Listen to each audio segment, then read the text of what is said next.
Usus Brenda is Matshego Moduka. She's a Tswana, born and bred in Bloemfontein in 1976. Actually today, 19 March 1976, 48 years of age. Born in Bloemfontein, raised by her grandma. A basic child that grew up in a four-roomed house in township in Bloemfontein. Never had a good, expensive lifestyle, but I was content and blessed. Finished my matric at 17, started at university. At 19, I was a mom. Dropped out of varsity, then life took a turn for the worse, like anybody, different cases like that. Got my first job as a training facilitator in 2003. I was like then 27, and then have been in the space since then, and I literally grew in the space of training. It's now about 21 years in the industry. So yeah, that's me.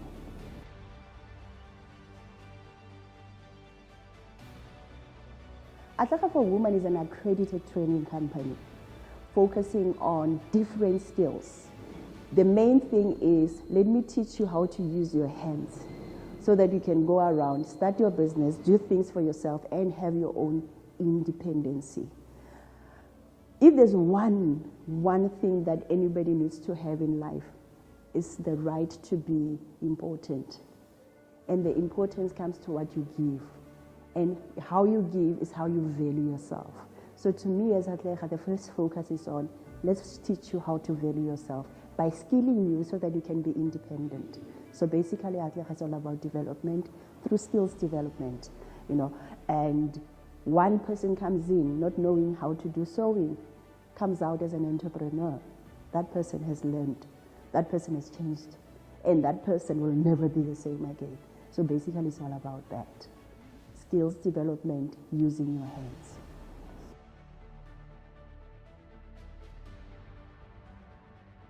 I always had a feeling that I need to pay forward. Why? Because somebody helped me, but that somebody doesn't need my help. But I needed to pay forward by virtue of doing what? By helping others.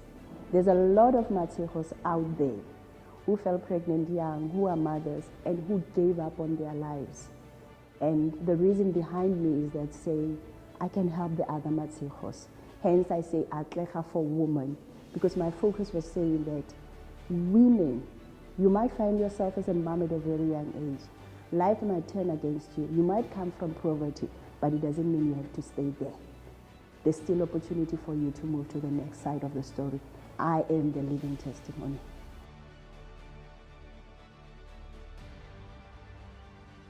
When we joined Propella, I think it was 2020, we had an office smaller than this space. But today we have a training center worth 500 square meters. That on its own is an achievement to us. We have equipment that is worth close to R1 million. That is an achievement to us. We have accreditations with a number of seaters. That is an achievement to us. We have trained more than at least 250 learners. That is an achievement to us. We have moved from just one province to about other 5 provinces. That is an achievement for us. And we have employed more facilitators, assessors, and moderators to do trainings for us. So basically, that is an achievement for us. And most importantly, there are learners that you can see that this one did welding with us. Today, he can actually start his own little welding business. That is an achievement for us. I would say there's so much that we need to be appreciative of. Not only the training, the power of associations that we have. We have been in different incubation programs, and at the same time we have been associated with a number of programs and organizations. That is an achievement for us. Atlega is only 5 years old, but I feel that God has been on our side and we have achieved so much in these 5 years. Tough times, we've learned to be resilient. We've learned to be resilient. There were a stage in our lives where we were relying on certain institutions for business, and it was never nice. There would be late payments and whatever, but we learned to be resilient. There are changes in the industry when it comes to training. We have learned to maneuver ourselves. And most importantly, for any business that survived 2020, that is an achievement. If you're still existing post-2020, that's still an achievement. And the crucial part is that as the business, we are not just competing with small business, training companies. We actually, competing with bigger businesses.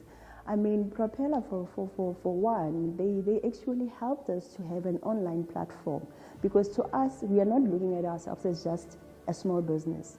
We look at ourselves as a small business, but benchmarking to the level of bigger businesses, because that's how you get to compete. So that's how we think that we have grown, and we have so much that we are looking forward to, and we are still planning to have more skills that we're going to train our learners. And our dream is to have number of branches across the countries, because we believe that there's a lot of Matshegos out there.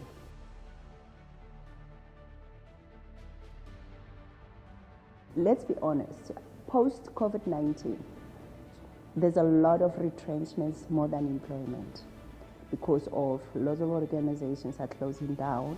Now, auto industry, we're moving from normal cars to EV.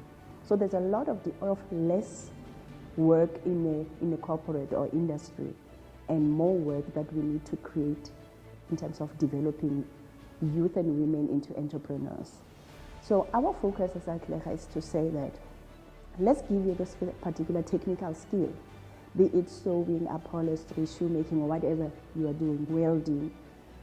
Then we put in more, unit standards on entrepreneurship, basic writing of proposals, how you need to be compliant as a business, and number of programs in terms of finances and all that, in ensuring that you understand what is entailed in a business.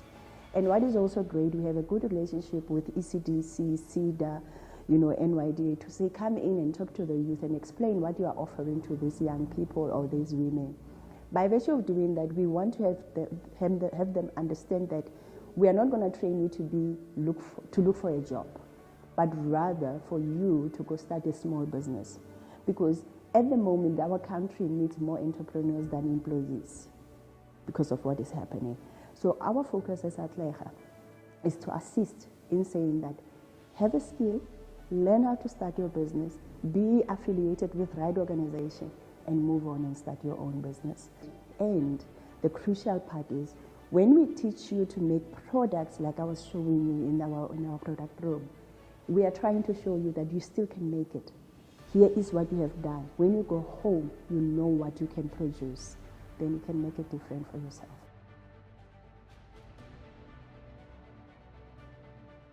We always politicize human rights, but to me it's more than that. It's more about giving a person value. When you start valuing yourself, you start loving yourself. When you start loving yourself, you start portraying love. What am I talking about? Having a student coming in, not knowing what is their worth. Then you teach them something and say, look, this is what you have done at the end of the day.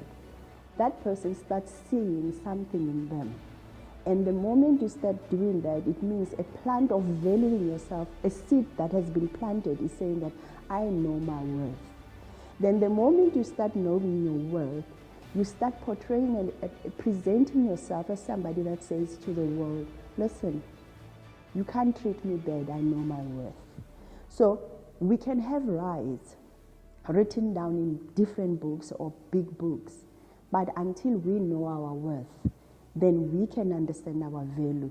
Then we can teach people to see the rights that we have as human beings. And before we talk about the rights, we talk about the principles. We talk about the value that we put on ourselves. It's all about that. I always say to some people that one day you have to get to a point where you cherish a bag that you bought for yourself for 150 than a bag that was bought for you for 150,000 rand, yet you are not worth it, or you are not given a value on it. So to me, when you talk about human rights, it starts with me. Let me instill in me the fact that I know my worth. Then when I know my worth, the next person will understand that I value myself, you need to value me. And then once I value me, it means there are certain things that you can just do for me that are wrong. I draw a line because I know my value. And then, in general, we don't need to give people just money and what have you. Let's skill them so that when they do something, they know that this is me. This is my value. I'm important. I know my worth.